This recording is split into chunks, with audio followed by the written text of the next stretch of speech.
வணக்கம் உறவுகளே, எல்லாரும் அப்படி நல்ல சுகமாக இருக்கிறீங்களா? நான் தான் கௌரி ஹாய்க்கிறேன். இன்றைக்கு நாங்கள் இந்த வீடியோவில் பார்க்க போகிறது ஆடிக்கூழ் ரெசிபி. ஆடிக்கூழ் ரெசிபி எப்படி சமைப்பது என்றது தான் இந்த வீடியோவில் நாங்கள் இன்றைக்கு பார்க்க போகிறோம்.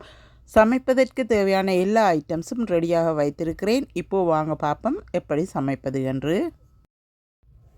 இந்த கப்பால் ஒரு கப் சிகப்பு பச்சை அரிசி எடுத்திருக்கிறேன். தீட்டிய அரிசி எடுத்திருக்கிறேன். நீங்கள் நார்மல் ரைஸும் எடுக்கலாம். அரிசியை 3 தடவைகள் நன்றாக கழுவி எடுத்து 2 கப் தண்ணீர் சேர்த்து அரிசியை ஊறவிட்டிருக்கிறேன். மா அடித்து எடுப்பதற்கு 2 மணித்தியாலம் ஊறினாலே காணும். அரிசியை ஊற விட்டுட்டு தேங்காய் ரெடி பண்ணினேன். தேங்காயை திருவி தேங்காய் பால் ரெடி பண்ணி வைத்திருக்கிறேன். இப்போ இதில் தேங்காய்ப்பால் முதல் பால் 2ஆம் பால் தேங்காய் சொட்டு அரிசி எடுத்த கப்பால் 8 கப்பில் இந்த மில்க் ரெடி பண்ணியிருக்கிறேன். பனங்கட்டி தான் கூடுதலாக இந்த கூழுக்கு பாவிக்க வேணும். அப்போ தான் டேஸ்ட்டாக இருப்பார். பனங்கட்டி ஒரு பேக் எடுத்திருக்கிறேன். அதோடு பனங்களியும் செப்பரேட்டாக இருக்கிறது. இன்னமும் தேவையான அளவுக்கு எடுத்து வைத்திருக்கிறேன். தேவையண்டா பாவித்து கொள்ளுவேன். பனங்கட்டியை ஓலையை உரித்தெடுத்து பாலுக்குள்ளே சேர்த்துருக்கிறேன். ஊறி இருக்கட்டுக்கும். இப்போது நச்சீரகம் மிளகு வறுத்தெடுக்க போகிறேன். 1/2 டீஸ்பூன் நச்சீரகம், 1/2 டீஸ்பூன் மிளகு. 2 நிமிடங்கள் வறுத்துட்டு இறக்கி எடுக்க போகிறேன். இப்போது இறக்கி எடுக்கிறேன். பயறு 1/2 கப் எடுக்கிறேன். அரிசி எடுத்த கப் 1 கப். இது 1/2 கப். இப்போ இந்த பயறை ரோஸ்ட் பண்ணி எடுக்க போகிறேன். இப்போ நன்றாக வறுபட்டு வந்துட்டார். இப்போ இறக்கி எடுக்கிறேன். உளுந்தும் 1/2 கப். முழு உளுந்து முடிஞ்சிட்டார். வறுத்து வைத்த மாவும் முடிஞ்சிட்டார். அதனால் ஹாஃபாக இருக்கிறத தான் வறுத்து எடுக்கிறேன். எப்படி என்றாலும் உளுத்தம்மா நீங்களே மேக் பண்ணி சேர்க்கிறது நல்லா. இப்போ இந்த உளுந்துக்குள்ளே மிளகையும் நச்சீரகத்தையும் சேர்த்து அரைத்து கொண்டு வரப்போகிறேன். அதற்கு முதல்ல அரிசியை அரைத்து அரிசிமா ரெடி பண்ணிட்டேன். இப்போது உளுந்து நச்சீரகம் மிளகு இந்த 3ஐயும் ஒன்றாக போட்டு நல்ல பட்டு போல் அரைச்சி கொண்டு வந்திருக்கிறேன். உளுத்தம்மாவை தொட்டு பார்க்க வேணும் நன்றாக அரைப்பட்டு இருக்கிறதான்னு சொல்லி. பட்டு போல் அரைப்பட்டு இருந்தால் நல்லா. இப்போது 1/2 டீஸ்பூன் உப்பு சேர்த்து எல்லாத்தையும் ஒன்றாக மிக்ஸ் பண்ணி விடுகிறேன். இனி ஹையால் மிக்ஸ் பண்ணி விட போகிறேன். அப்போ தான் எல்லாம் ஒன்றாக ஈக்குவலாக சேரக்கூடியதாக இருப்பார். இப்போ எல்லாத்தையும் மிக்ஸ் பண்ணி விட்டுட்டு இந்த மாவில் இருந்து தான் கொஞ்சம் எடுத்து இப்போ கொழுக்கட்டை உருட்டி எடுக்க போகிறேன். இப்போ எல்லாத்தையும் ஒன்றாக மிக்ஸ் பண்ணி முடித்துட்டேன். இன்னும் ஒரு பாத்திரம் எடுத்திருக்கிறேன். அந்த பாத்திரத்தில் என்னுடைய கையால் 3 கை அளவுக்கு மாக்கிள்ளி போடுகிறேன் செப்பரேட்டாக. இந்த மாவில் தான் கொழுக்கட்டை உருட்டி எடுக்க போகிறேன். இப்போ இந்த மாவுக்குள்ளே பயறு கொஞ்சம் சேர்த்துக்கொள்ளுகிறேன். 1.5 டீஸ்பூனுக்கிட்ட சேர்த்துருக்கிறேன். பனங்கட்டியும் கொஞ்சம் சேர்த்து கொள்ளுகிறேன். தனி மாவாக இருந்தால் சுவையாக இருக்க மாட்டார். அதனால் பயறையும் கொஞ்சம் பனங்கட்டியையும் சேர்த்துட்டு கொஞ்சம் சுடுதண்ணீரும் சேர்த்து கொழுக்கட்டைக்கு குழைக்கிற மாதிரி குழைத்து எடுக்க வேணும். தட்டி தவறி தண்ணியாக போயிட்டுதுன்னு சொல்லிச்சுன்னா கொஞ்சம் மா எக்ஸ்ட்ராவாக சேர்த்து கொள்ளலாம். இப்போ பாருங்கள் இப்படி குழைத்து எடுத்திருக்கிறேன். கொழுக்கட்டை மா மாதிரி நல்லாக பிசைந்து எடுத்துட்டு 2 நிமிடங்கள் ஒரு சைட்டாக வைக்கிறேன். 2 நிமிடங்கள் ஒரு சைட்டாக வைத்துட்டு இப்போ தண்ணி கொதிக்க வைக்க போகிறேன். இந்த கப்பால் 1 கப், 2 கப், 3 கப், 4 கப் தண்ணீர் சேர்க்கிறேன். ஏற்கனவே தேங்காய் பாலுடன் 8 கப் தண்ணீர் சேர்த்துள்ளேன். இப்போ பயறை சேர்க்கிறேன். பயறை சேர்த்துட்டு நன்றாக இந்த தண்ணியை கொதிக்க விடணும். இப்போ உப்பு சேர்க்காமல் மூடிட்டு கொதிக்க விடுகிறேன். இப்போ கொழுக்கட்டை உருட்டி எடுக்க போகிறேன். குட்டி குட்டி உருண்டை மாதிரி உருட்டி எடுக்கிறேன். இந்த பேருங்க இப்படி குட்டி குட்டி உருண்டையாக உருட்டி எடுக்க வேணும்.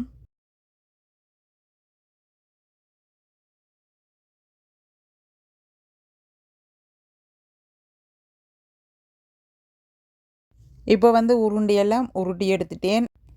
இப்போ வந்து பயறு அவிந்து கொண்டு இருக்கும் தண்ணி வந்து எந்த அளவுக்கு கொதித்திருக்கிறார்னு பார்ப்போம். இந்த பாருங்கோ நன்றாக கொதித்திருக்கிறார். பயறு வந்து அவிந்திருக்க வேணும். பயறு வந்து ஒரு 3/4 பதத்துக்கு அவிந்திருந்தால் காணும். நல்லா கொதித்திருக்கிற தண்ணீருக்குள் வந்து இப்போ கொழுக்கட்டைகளை சேர்க்கிறேன். நல்லா தண்ணி கொதித்திருக்காமல் இருந்தால் கொழுக்கட்டையெல்லாம் வந்து தண்ணீருக்குள்ளே கரைந்துடுவார். இப்போது 10 நிமிடம் அப்படியே மூடி விடுகிறேன். இந்த நேரத்தில் வந்து மாவை வந்து ரெடி பண்ண போகிறேன். தேங்காய்ப்பால் வந்து ஏற்கனவே வந்து பனங்கட்டி சேர்த்து ஊற விட்டிருக்கிறேன். கப்பிப்பாலை மாவுக்குள்ளே விட்டு இந்த மாவை வந்து ரெடி பண்ண போகிறேன்.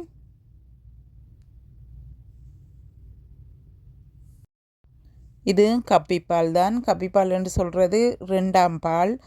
தேங்காயை வந்து 2வது தடவை புளிந்து எடுப்பதைத்தான் கப்பிப்பால் என்று சொல்கிறது. சில பேருக்கு விலங்கு இல்லைன்னு சொல்லிச்சுன்னா புதுசாக குக் பண்ணுறாங்களுக்கு அரிசி அளந்தெடுத்து அதே கப்பால் தான் கோகோனட் மில்க் வந்து எல்லாமே சேர்த்து வந்து 8 கப்பு கிட்ட வந்து மேக் பண்ணியிருக்கிறேன்.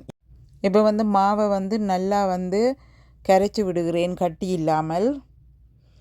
இந்த நேரத்தில் வந்து கொழுக்கட்டை எப்படி அவிஞ்சிட்டாரோண்டு பார்க்க போகிறேன். பாருங்கள் எப்படி இருக்கிறாருண்டு. நீங்கள் ஒரு 10 நிமிடத்துக்கு முதல்ல வந்து அகப்பையொன்றும் வைக்கக்கூடாது. வச்சிங்கன்னா மாவு வந்து கரைஞ்சிடுவார்.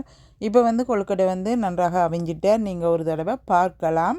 பார்த்துட்டு அதுக்கு பிறகு வந்து அந்த மாவை வந்து சேர்த்துக்கொள்ளலாம்.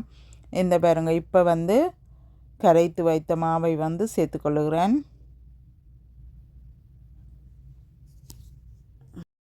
முதல் பால் வந்து நான் இன்னமும் சேர்க்கையில். இப்போ வந்து ஒரு 10 நிமிடம் வந்து நன்றாக கொதித்து வர விட போகிறேன். இந்த நேரத்தில் வந்து ஒரு 10 பீஸுக்கிட்ட வந்து ஏலக்காய் சேர்த்துருக்குறேன். ஏலக்காய் வந்து நம்ம வறுத்து சேர்க்கையில் பச்சையாக தான் சேர்த்துருக்குறேன். கூழை வந்து கிளறி விட்டு கொண்டு நிற்க வேணும். நன்றாக கொதித்து சூடேறுவதற்கு முதல்ல 2 நிமிடங்கள் மூடிவிட்டு திறக்கலாம். அதற்கு பிறகு தொடர்ந்தும் கரண்டியால் கிண்டிவிட வேணும். கூட நேரம் விட்டீர்களாக இருந்தால் அடிப்பிடிச்சிடுவார்.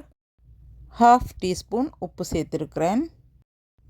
ஒரு 10 நிமிடத்துக்கிட்ட குக் பண்ணிவிட்டு அதற்கு பிறகு வந்து முதல் பாலை சேர்க்க போகிறேன். இப்போது முதல் பாலையும் சேர்க்கிறேன்.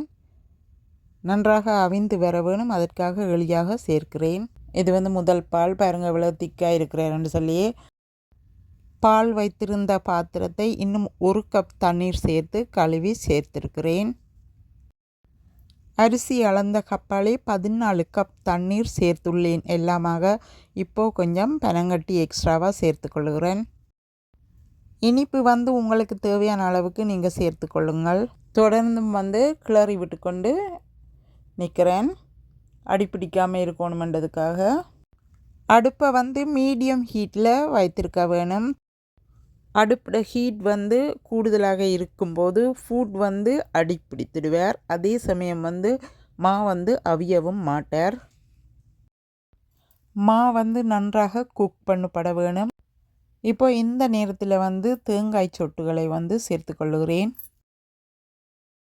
தேங்காய் சொட்டு வந்து சேர்த்ததன் பிறகும் வந்து ஒரு 2 மினிட்ஸ் வந்து தொடர்ந்து குக் பண்ணுகிறேன்.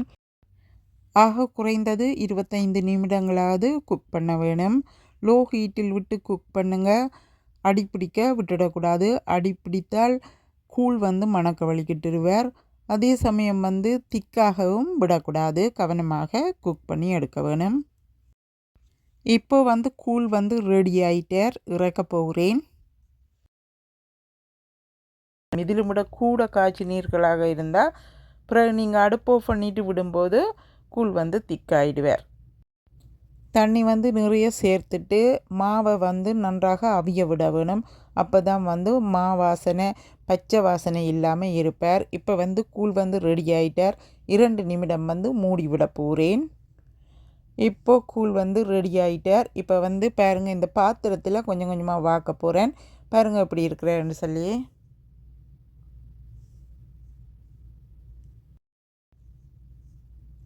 பாருங்கள் எப்படி இருக்கிறாருன்னு சொல்லி எல்லாமே வந்து கணக்காக இருக்கிறார். இதே மாதிரி இந்த ரெசிபி உங்களுக்கு பிடித்திருந்தால் நீங்களும் இதை செய்து பாருங்கள். கொழுக்கட்டைக்கு வந்து நான் கொஞ்சம் பனங்கட்டியும் பயரும் சேர்க்கிறது. கொழுக்கட்டை வந்து எம்டியாக இருக்காமல் சுவையாக இருப்பதற்காக. பயறு, தேங்காய் சொட்டு, கொழுக்கட்டை எல்லாம் சேர்ந்து இருக்கிறார். மிளகு, நச்சீரகம் எல்லாம் சேர்த்து கமகமாண்டு வாசம் அடிக்கிறார். இந்த ரெசிபி உங்களுக்கு பிடித்திருந்தால் நீங்களும் இதே மாதிரி செய்து பாருங்கள். நீங்களும் இதே மாதிரி சமைத்து பார்த்துட்டு அதற்கு பிறகு எனக்கு கமெண்ட்ஸ் பண்ணுங்கள். ஏதாவது விளங்கவில்லை என்று சொல்லிச்சுன்னா கமெண்ட்ஸ்லேயே போடலாம். நான் பார்த்துட்டு உங்களுக்கு ரிப்ளை பண்ணுவேன்.